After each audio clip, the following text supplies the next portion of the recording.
Imagine you're a freighter pilot in deep space, and your sensors, they start flashing. You're about to be boarded. In the distance, you see it. A shadow gliding towards you, wings unfolding like a predator. It's the Imperial Shuttle, a symbol of the Empire's power, and one of the most iconic Star Wars toys of the 1980s. Today, we're diving into its movie history, its incredible Kenner design, and what collectors need to know when hunting one today. Let's go. Today's video is brought to you by Audible. So I just finished Darth Plagueis, one of the best Star Wars audiobooks I've probably ever listened to. And even though I own the physical copy, I still like putting the audiobook on while I read it. And for a limited time, you can get 3 months of Audible for just 99 cents a month. Use my link in the description of this video and start enjoying your favorite Star Wars books. Thank you to Audible, and now back to the video.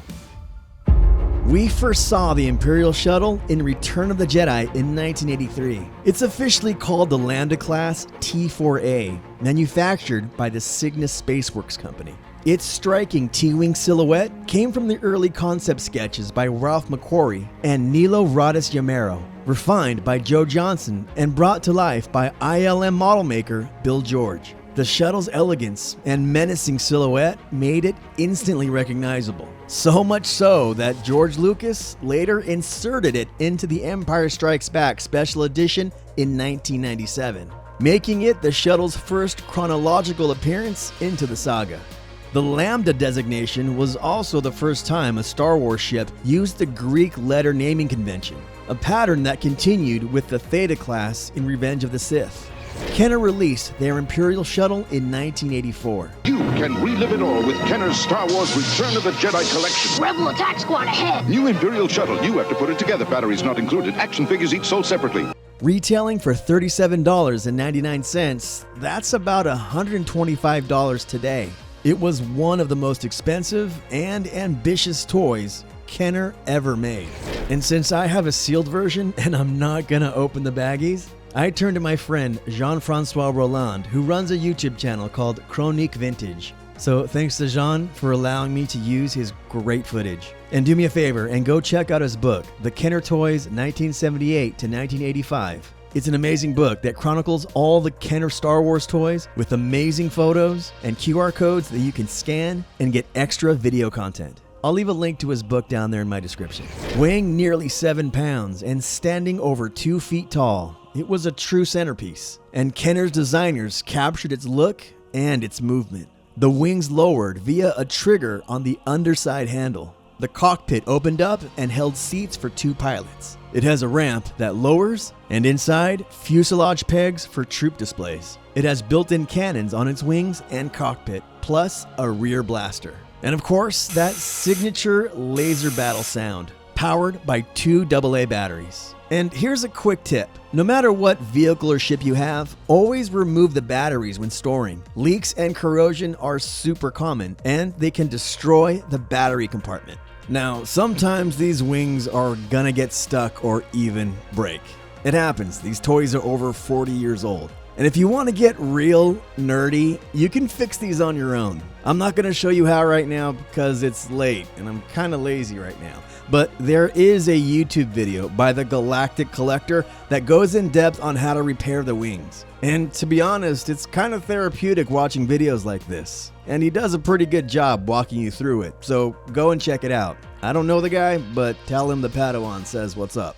Opening a mint-in-box Imperial Shuttle feels like unwrapping a piece of toy history treasure. The front of the box features dramatic photography by Kim Simmons, Kenner's legendary box art photographer. It gave me a reference slide. My mind, when I was setting this up, I wanted to create those landing lights in camera. I wanted to have LED light. There's a computer board in the back that was burned out. And that's what I like about talking to Kenner employees or people who had a hand in the marketing. They have a ton of Easter egg knowledge drops that make collecting these, well, funner. Fun. Is funner even a word? Wrong. Try again. Turning the box around, you'll see the line art of the shuttle with full color feature photos on the side panels. And when you open it, inside, here's what you should look for. The cardboard inserts, the top, bottom, and stabilizer housing, 2 sealed accessory baggies, a sticker sheet, an instruction manual, and a Return of the Jedi catalog.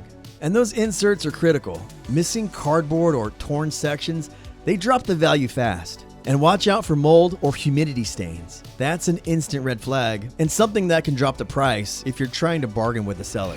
You can pick up loose complete versions in great condition for about $250 to $450. And those prices are for examples that haven't yellowed yet, especially in the cockpit area, which those are notorious for doing. An open box with unused content can run from $1,000 to $2,500. And mint and sealed box versions can run anywhere from $2,100 to $5,000 depending on the seal and the box condition, with 85 to 90 graded examples having closed at auctions for over $6,000.